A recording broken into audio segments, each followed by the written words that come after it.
All right, so I am here with Anna, Kristen, and Andrea, and thank you for taking time. Three current Boise State students, and they're also all peer advisors. I want to thank you all for taking time this afternoon to talk with me. Absolutely. Of Thanks for course. having us. Did I get all the names right? We should just correct me right now before we go any further. No, it was correct. Yeah. Okay, at least this time for once in my life. I appreciate that. So we've been making some videos to put up on the website, some from some alumni, from faculty members, and we certainly wanted to have some from current Boise State students. Um, and you can take turns answering this. We have a lot of students who come to campus, and sometimes students are even already on campus thinking about being a psychology major. Um, if you could each just talk a little bit about maybe why you chose Boise State and then maybe why you chose being a psychology major. I can go first. So, what sparked my interest in psychology was actually a high school AP course in psychology that I took, and I just found it really interesting. And then I was also reading some articles in a National Geographic magazine, and it was talking about um, the availability of mental health um, like services in Idaho. And it was saying, especially in rural areas, how there was a great lack of mental health services. And it actually had sparked a high or an increase in the suicide rates. And so that kind of inspired me to want to stay in Idaho um, and pursue a education in psychology for here, but I'd also like to pursue a career here in Idaho as well, just because of that lack of mental health services here. Was there anything that made you lean towards Boise State compared to ISU or U of I or a private school in Idaho? Honestly, it was just more convenient for me Okay, because I live in honesty is Meridian. good. Yeah. So yeah, I live in Meridian, so um, not too far away, and yeah, that's mostly the biggest Okay, no, reason. no, I appreciate that. I'll go next. Awesome. Right. So I didn't go back to college until a little bit later on. I was 24 and I actually was a transfer student from CWI. So I started there, got my associate's degree in psychology, and then transferred to Boise State. And the reason why I chose Boise State personally was convenience for sure. But my brother also is a Boise State alumni, and he had a fantastic experience with his undergraduate degree. And one of my really good friends, her name's Christine Lee, she recently graduated from Boise State, Sure. and she was really helpful to me. She gave me a lot of insight on kind of how the classes are structured and what opportunities I should look out for to take advantage of. And the transfer process was really smooth, I would say. And they set it up to kind of help you out with that along the way. And so for those reasons, I chose Boise State. I don't know who paid you to say the thing about the transfer process was smooth, but thank you very much. We should double that amount because oftentimes it isn't. So hopefully things have improved. There were a couple hiccups, but all in all, everything got smoothed out and it was fine. So Yeah, Christine and I worked together on projects for about a couple semesters, yeah, and I'm glad to hear that she was a happy camper about something. That's good. yeah, Yeah, yeah, she really very was. good, very good. Yeah, Andrea. Oh, I have to say, my experience actually it was in some ways similar to Kristen's. I actually transferred from TVCC, there was quite a few years in between attending TVCC and transferring over to BSU, and I actually had a pretty good experience as well. I had a double account on accident from some sort of incident before when I had tried to transfer years before and hadn't finished my transfer process. And so they'd accidentally created a double account, but the people I spoke with at the registrar's office were really, really nice and figured it all out for me. And we did it all over the phone. I didn't even have to go in or anything. So that was nice for me. And I had chosen BSU because of convenience as well. And they had BSU has quite a few online classes that that would Well, we fit. do now. Yeah. Oh yeah, now we definitely do now. Everything's Yeah. set up. But there was just a lot. I was planning on doing more remote learning, and once I had gotten into BSU, I decided that I wanted to be on campus more. So I was really glad that I'd chosen a place closer. So that way I can make those relationships and meet, the faculty and get to know everybody and do things like peer advising. So that was BSU ended up being a really good choice for me, whether I knew it at the time or not. So that worked out really well. So are you all right around junior, senior year? You're all right in that spot, right? Yep. Yes. I'm a So junior right now. so for people thinking about Boise State or who are already here at Boise State, who see the three of you and hear your success stories, what would be the one or two or three from each of you, the secrets to your success? I mean, what are the things that you're doing that other people maybe aren't doing or should be doing? I'll answer that first, I suppose. I have to say, for me, I'm generally very positive in all of my interactions with people, whether it be like on the elevator or in the food line or whatnot. I'm generally always smiling, always making eye contact, and that has let me meet a lot of people at BSU, learn a lot about the culture at campus and just what's available, various resources. Uh, they have the relaxation room when campus was open. I figured that out from talking to somebody randomly in the food line, actually. So I think that for me, that's been really good. Just coming in, even as an older student, just having that really positive attitude and just wanting to make friends and make connections with people. Hopefully, that will last my lifetime. Okay. Yeah, to add to that, I definitely think making connections is huge with fellow students and also with faculty. So as soon as, the first day of class, I try and connect with my professors and make sure that they know my face and my name. And um, I also, if there's students who I really admire who maybe are a little bit ahead of me in their trajectory, I I will cling to them and ask them for advice and see what kind of experiences they've involved themselves in and try and mimic that. And also trying to maintain a focus and an end goal, I think has been really helpful for me.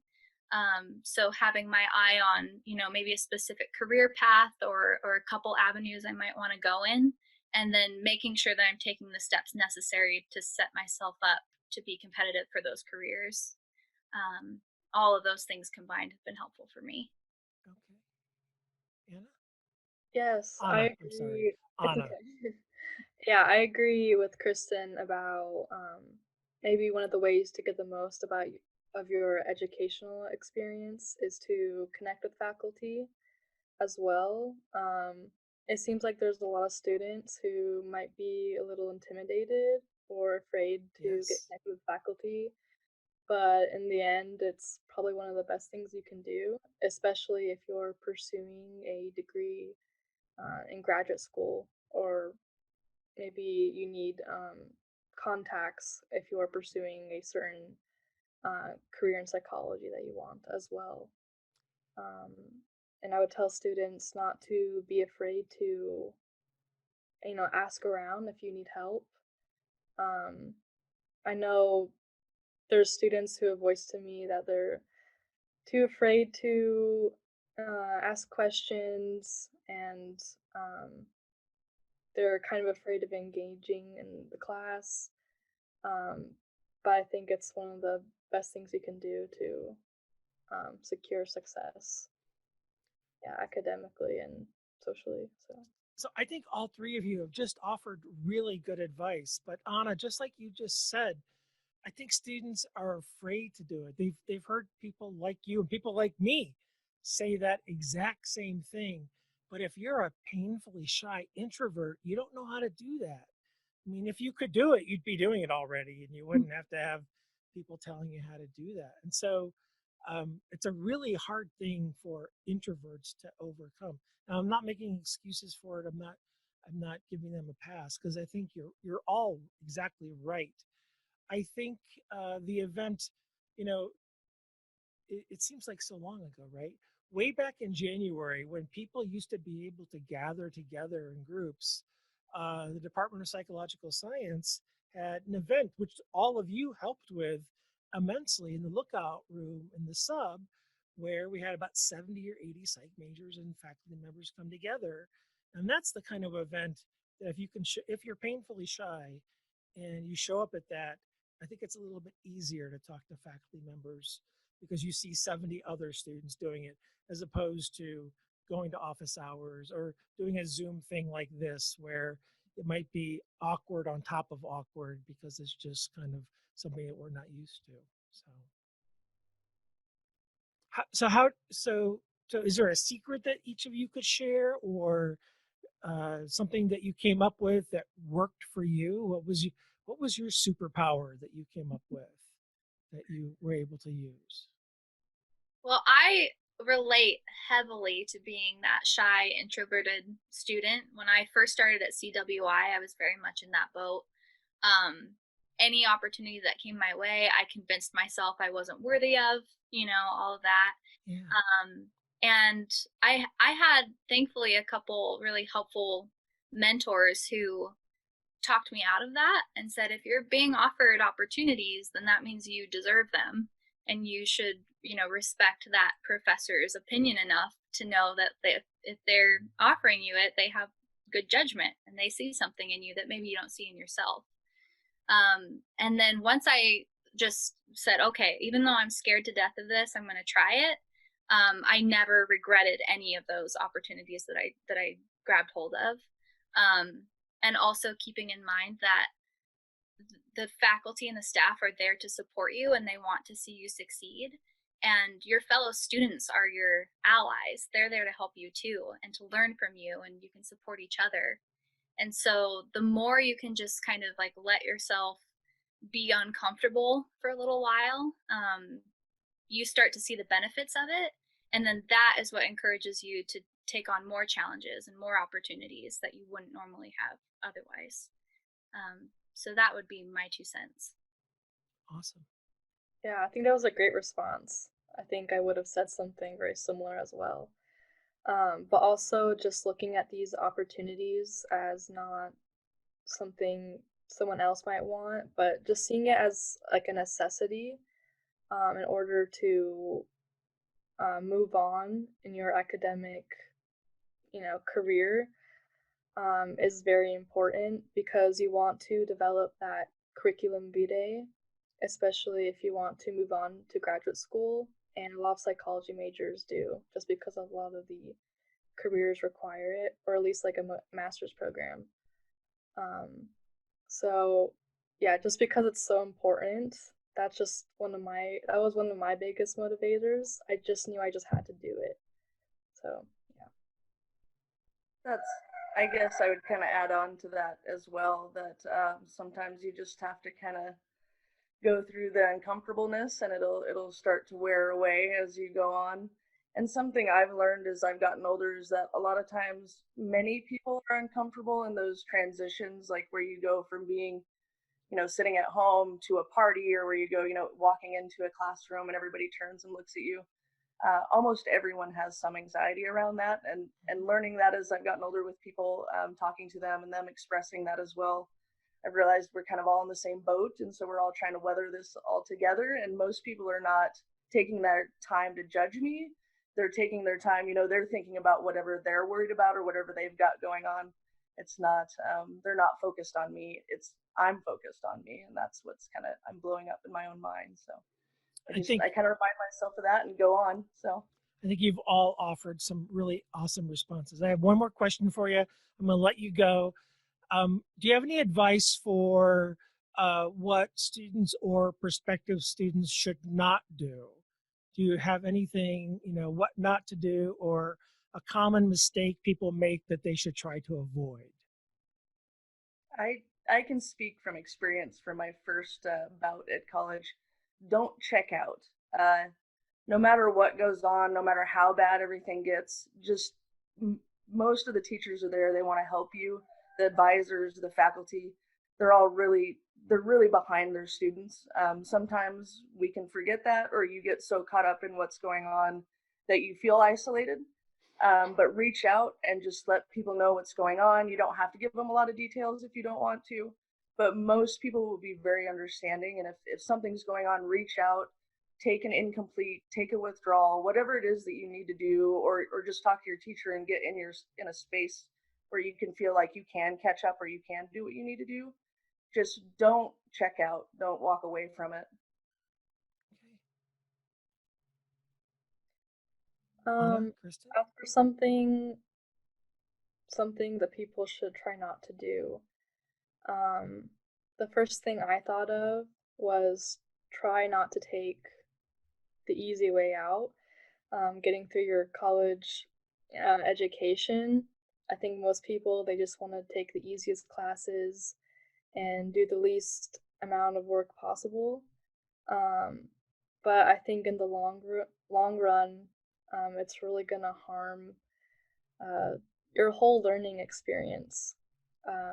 Because if you're taking all these easy classes or not putting the work into it, I mean, why are you paying for all these classes?